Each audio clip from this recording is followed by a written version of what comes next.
Shalom Aleichem, meine liebe Freund. Ich heiße Mottel Didner und das ist 15 Minute Yiddish. Mehr weniger. Jede Woche bringen wir euch eine Mini-Lektie in Jiddisch Sprach und Kultur von dem nationalen Jiddisch-Theater Volksbühne.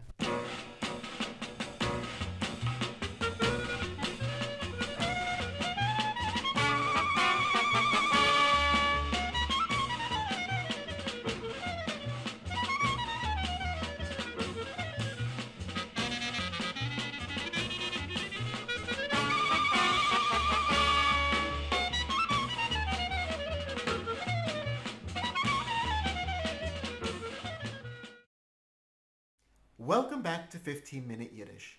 If you missed any of our past episodes, die genisht. You can view them all online at nytf.org. Nu, Yasha Koyach, wir kennen schon dem ganzen Aleph-Beis. Lo mir überchasern. Shliach? Good. Der Shliach is an unpaved country road. The Shliachim in the plural. This word comes up quite a bit in Yiddish literature because these were the roads that connected one shtetl to the next in the times before the modern highway. Good. Noch a Wort. Publikatia. Well, I suppose that means publication. Punktozoi. Und noch a Wort. Ergetz. Yo. Ergetz means somewhere or anywhere. It's usually used in the phrase in Ergetz or Ergetz vu, which are interchangeable. Its antonym is in Ergetz nit, nowhere. Good, weiter. Tunkel. Gerecht. Tunkel means dark. Here's a big word. Durchblättern. Ausgezeichnet Wayne. We already know the preposition durch means through. Blättern is a verb stem derived from blatt, a leaf. Durchblättern, to leaf through a book or a newspaper. This is a regular verb with a separable prefix, and it has an irregular past tense. Haben durchgeblättert. Und noch ein Wort. Meglech. Sehr gut, Sophia. Meglech means possible. This is related to the verb megin, may, which we already know. Its antonym is umeglech, impossible. The prefix aleph, vov, mem is the Yiddish cognate of the English prefix un or I am. Nu, Yasha Koyach Ale. You can read pretty much anything now. There are just a few more things that we need to go over. Today we're going to look at 3 diphthongs, 2 digraphs, and a partridge in a pear tree, and a trigraph. We should probably go over what those things are. Professor, seid ihr so gut? A diphthong is a sound formed by the combination of 2 vowels in a single syllable, in which the sound begins as one vowel and moves towards another. Examples are a, I, and oi. And a digraph is a pair of letters which together makes a single consonant. In English, an example would be an S followed by an H, which forms a sh sound. And a trigraph is a group of 3 letters which together make a single consonant. Think of T, C, H, as in itch. Adag, Professor. Let's talk about diphthongs first. At the very heart of Yiddish expression is oi. In fact, you might say that it's our mantra. Oi. Oi. Oi is formed by an O followed by an E. In Yiddish, this is written Vov followed by Yud. And like any other word starting with a Vov as a vowel, we need a Stummer Aleph, like this. Here's another example. Scott? Oh, that's Auto, a car. Good. Here's a two-word expression. Sophia? In voraus. Sehr gut. You've heard this word before, but it wasn't part of our formal vocabulary. In voraus means in advance. Our next diphthong is a, and it's formed with two yuds. In Yiddish, we call this zwei Juden. And again, like all words beginning with the vowel yud, you need a stummer aleph. You should already know this word. It comes in handy for baking. Murray. Oh, sure, that's an A. An egg. Sehr gut. Und noch a Marshall? Wayne. Lame. Sehr gut. Das Lame is clay. Und noch a Wort? Hinde. Nähen. Good. This is a very important word that comes up a lot in literature and poetry and is inextricably tied with our history. Nähen is the verb meaning to sew. This is a regular verb in the present tense, but do note this is one of those verbs where the ion does get dropped during conjugation. Ich nähe. Du nähst. Und so weiter.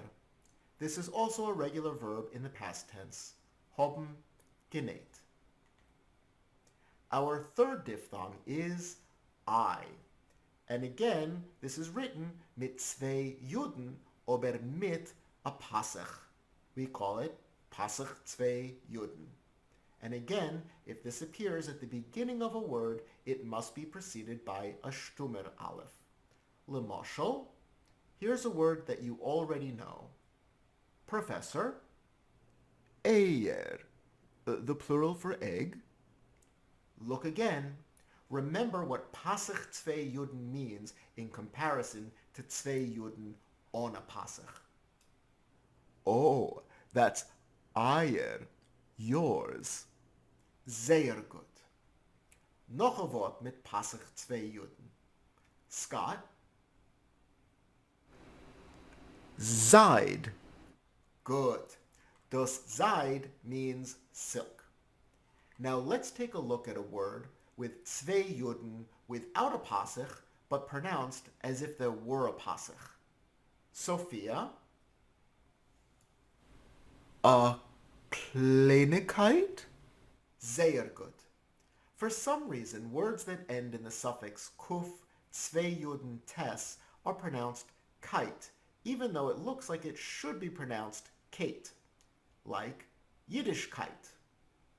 The stem of Kleinigkeit is klein, small. A small or unimportant matter, no big deal. But it is also used sarcastically. Ha! A Kleinigkeit, to mean that something is a big deal. Now, let's take a look at our digraphs. In Yiddish, we already have the single letter shin, which forms the sh sound, which requires the combination of an S and an H in English. But there are other sounds which do require digraphs in Yiddish. The first is ch. When transliterating Yiddish, you'll recall that we use TSH instead of CH as in English. If we break down the ch sound, it is formed by a t followed by a sh. Try it. Sure. That works. Oh yeah, I could see that. Sure. Sehr gut. So we write sh as tes, shin. Lemashal, hinde. Glitch. Good. Der Glitch means a slip. The glitchen in the plural. And as a verb, glitchen means to slip. This is a regular verb in the present and the past tense, and it pairs with the reflexive sich. Is that the same as in English when we say glitch? Yes, this is one of those Yiddish words that made its way into English. Oh, ich kenn die meiste wie soll. Adrabe, terzähl. So it goes back to early television, back in the olden times when televisions had this thing called a vertical hold. The picture would sometimes keep slipping up over and over and over again. And TV technicians who spoke Yiddish called this a glitch, and the name just sort of stuck and it came to mean any kind of a technical problem. A hartzigen Dank, Scott. Nu, noch a moshel mit tes shin. This is a big word, but one that you already know. Sophia. Oi, ich bin ausgemutscht, darling. Oi, rusig up a bissel. Our next digraph makes the zh sound as in treasure. In transliteration, we write this as ZH, but in Yiddish it is spelled Zayin Shin. Ot is a moshel. You already know this word. Wayne? Oh, that's a jabe, a frog. Sehr gut. Und noch? Murray. Journal. Ja, der Journal is a journal or a magazine. Die Journalen in the plural. Und noch ein moshel. Hinde, this one has to do with your industry. Passagier. Oh, is that passenger? It sure is.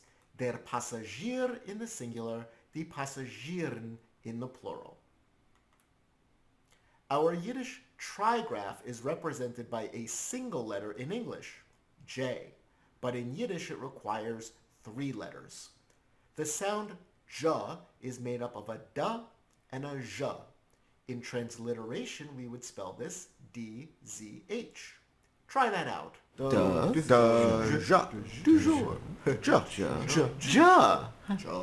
So, if we're going for a da-ja combo, anybody want to guess how we would spell that in Yiddish? I think I know. Go for it.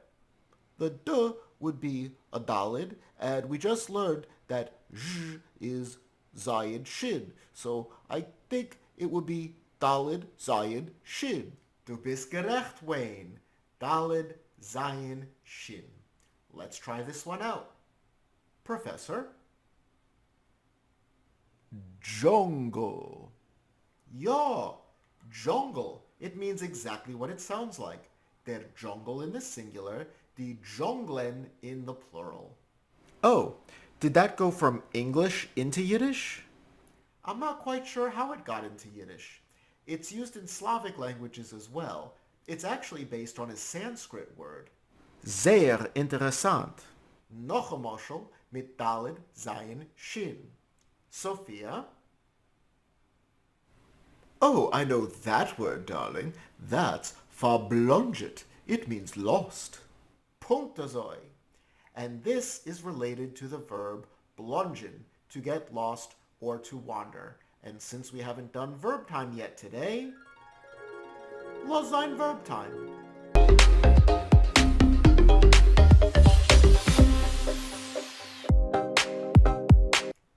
Blungen is a regular verb in the present tense, but we do hold on to the ayin. Let's take a look. Ich blonge. Du blongest. Sie es blonget. Mir blongen. Ihr blonget.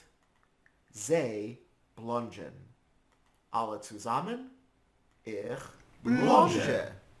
Du blongest. Sie es blonget. Mir blongen. Ihr blonget. Sie blongen. Sehr, sehr gut. Blongen is also regular in the past tense and pairs with a helper verb haben. Ich hab geblonget. Nu, those are all of our diphthongs, our digraphs, and our trigraph. You can now read any Yiddish word of Germanic, Latin, or Slavic origin. Lashon Kodesh words are still going to be rather tricky, so next week we will look at some common patterns which will help you decode those Hebrew and Aramaic words in an Ashkenazi pronunciation. Derweil, seid gesund alle.